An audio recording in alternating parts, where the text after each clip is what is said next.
গোপাল বাবুর নামে রাস্তা হয়েছে, এটা আমাদের কাছে বড় পাওনা, এটা অত্যন্ত বড় পাওনা।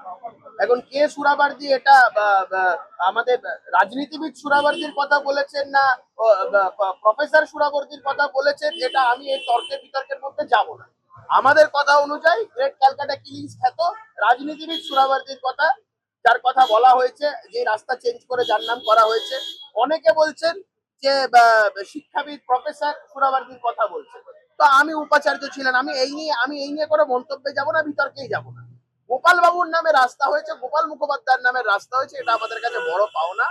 সেই আনন্দ নিয়ে, সেই এক বুক আশা নিয়ে, সেই এক বুক আনন্দ নিয়ে আজকে আমি এই ছবিটা রাজ্যের মুখ্যমন্ত্রী, জনদরদী মুখ্যমন্ত্রী শুভেন্দু অধিকারী মহাশয়ের হাতে তুলে দেবো, তার জন্যই আমার এই ছবিটা নিয়ে আসা।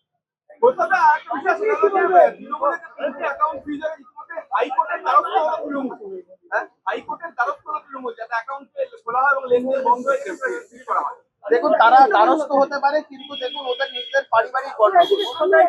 ওই যেরকম বড় আগেকার দিনে 51 পরিবারে যেরকম হতো আর কি, ওই কে দালান পাবে, কে ছোট ঘর পাবে, কে বড় ঘর পাবে, এই নিয়ে যেরকম গন্ডগোল হতো আর কি, তো সেই গন্ডগোলটাই চলছে এখন। কে কত টাকা পাবে, কে কত ভাগ হবে, ওই 25-75-এর হিসাব চলবে না কি হিসাবে চলবে, এটা তারা আগে নিজেরা ঠিক করে নিক, তারপরে কোর্ট টোর্টে যাবে, তারপরে কোর্টে গিয়ে বিচার চাইতে যাবে।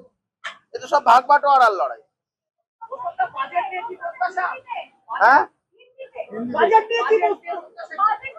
বাজেট বাজেট বাজেট আমি আপনাদের বলছি, রাজ্যের মানুষ নতুন দিশা পাবে। পশ্চিমবঙ্গ সরকার রাজ্যের মানুষকে দিশা দেখাবে, নতুন দিশা। বিগত 15 বছর ধরে 12টা বাজেট, 3টে ভোট অন অ্যাকাউন্ট, যে সম্পূর্ণ দিশাহীন ভাবে হয়েছে, মানুষ কোনো দিশা পায়নি। এই রাজ্যের বাজেটে মানুষ দিশা পাবে।